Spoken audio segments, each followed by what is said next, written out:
আসসালামু আলাইকুম, শুভ বিকেল। আমি আসলে খুবই অসুস্থ।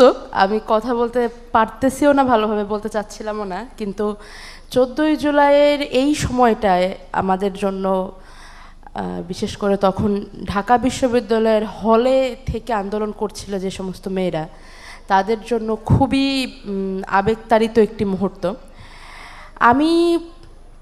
আমার এখনও স্পষ্ট মনে আছে যে একটানা বিক্ষোভ মিছিল করে করে বিশেষ করে ওই দিন আমাদের 14 তারিখে স্মারকলিপি জমা দেওয়ার কর্মসূচি ছিল। একটানা এতটা পথ হেঁটে এসে ওই দিন আসলে আর কোনো কিছু করার মতোই শক্তি অবশিষ্ট ছিল না। আমাদের ঢাকা বিশ্ববিদ্যালয়ের টিএসসিতে অবস্থান করে ছোট থেকে বড় হয়েছে আমাদের সবার খুব প্রিয়, সবার খুব ভালোবাসার একটি কুকুর আছে, তার নাম হচ্ছে অভ্র। ও মোটামুটি একটা হাতির সাইজের।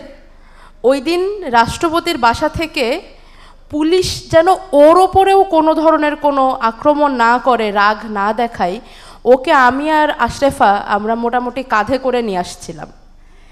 এবং আমাদের আশঙ্কা যে খুব একটা ভুল ছিল না তার একটা ছোট্ট প্রমাণ আমরা পেয়ে যাই পরের দিন 15ই জুলাই, যেদিন ঢাকা বিশ্ববিদ্যালয়ের শিক্ষার্থীদের ওপর, বিশেষ করে নারী শিক্ষার্থীদের ওপরে আলাদা করে আক্রমণ করা হয়। আমাদেরকে লক্ষ্য করে যখন ছাত্রলীগ হামলা চালায়, আমরা তো তখন সবাই চারিদিকে বিচ্ছিন্ন হয়ে গিয়েছি, যে যার মতো অবস্থা। আমরা পরে আমাদের কলা ভবনের পাশ থেকে সরে গিয়ে ভিসি চত্বরে আবার একত্রিত হওয়ার চেষ্টা করি। সেখান থেকে তারা আমাদেরকে তাড়া করতে থাকে। 15ই জুলাইয়ের যত রক্তাক্ত ছবি সেগুলো ওই ভিসি চত্বরেরই। আপনারা 2 বছর পরে মনে আছে কিনা জানি না, কিন্তু আমি এখনো ভুলতে পারি না যে রোকেয়া চত্বর থেকে রোকেয়া হল থেকে ভিসি চত্বরের দিকে যাওয়ার রাস্তাটাতে এক জায়গাতে এত বেশি রক্ত জমা হয়েছিল যে রক্তে পা পিছলে পড়ে একজনের মাথা ফেটে গেছিল। সেই দিন আমিও আহত হয়েছিলাম। আমার অনেক সহযোদ্ধা আমার চাইতে আরও অনেক বেশি আহত ছিল। কিন্তু সেই দিনে আরও একটি ঘটনা ঘটেছিল, জসিমউদ্দিন হলের সামনে একটি কুকুরকেও মেরে ফেলেছিল ছাত্রলীগ। হাতের কাছে ছাত্রদেরকে পেটানোর জন্য না পেয়ে ওই কুকুরটার উপরে রাগ ঝেড়েছিল।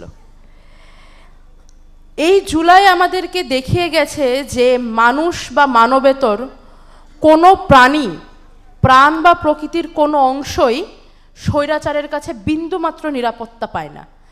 তাদের কাছে দেশের মাটির, এই মাটিতে বসবাসরত কোনো কিছুর কোনো দাম নেই। আর যখন দাম দেওয়ার প্রশ্নটা আসে তখন তো আসলে নারী পুরুষের এমনিতেই আমরা তফাৎ দেখতে পাই। আমি অনেক জায়গায় এই কথাটা বলেছি যে আমি অনুভব করি যে বাংলাদেশে নারীরা দ্বিতীয় শ্রেণীর নাগরিক। এই কথার প্রতিবাদ করার জন্য অনেকে দাঁড়িয়ে যাবে। আমার সামনে আমার বড় ভাই মাননীয় সাংসদ আব্দুল আলামিন আছেন। ওনাকেই সামনে পেলাম, তাই বলছি আর কোনো ভাইকে তেমন দেখতে পাচ্ছি না। ভাই দেখেন, এখানেও দেখেন নারীদের প্রোগ্রামে আপনাদের উপস্থিতি কত কম। তো যেটাই আমি মনে করি, বাংলাদেশের নারীরা এখনও দ্বিতীয় শ্রেণীর নাগরিক। এই ধরনের নিজেদের অধিকার নিয়ে যেখানে লড়াই করতে হয়, নিজেদের অধিকার আদায় হয় না, নিজেদের জানমালের নিরাপত্তা নেই, সেখানেও জুলাইতে নারীরা মাঠে নেমেছিল শুধুমাত্র নিজেদের নাগরিক দায়িত্ব প্রমাণ করতে, শুধুমাত্র এটা দেখিয়ে দিতে তোমরা আমাদের প্রাপ্য দাও বা না দাও, আমরা আমাদের কর্তব্য করে যাব। আমি মনে করি বাংলাদেশের মতো একটি দেশ যেখানে নারীরা আর্থিক, সামাজিক, শারীরিক, রাজনৈতিক কোনো ধরনের কোনো অধিকার নিরাপদভাবে পালন করতে পারে না, নিরাপদভাবে আদায় করতে পারে না, যেখানে নারীরা নিজের পরিবারের মধ্যে নিজের বাড়িতে খুন হয়ে যায়, যেখানে শিশুরা নিরাপদ না, যেখানে মায়েরা নিরাপদ না, যেখানে 2.5 মাসের বাচ্চা থেকে 75 বছরের বৃদ্ধা নিরাপদ না, এরকম একটি দেশে দাঁড়িয়ে নিজেদের লাভের কথা চিন্তা না করে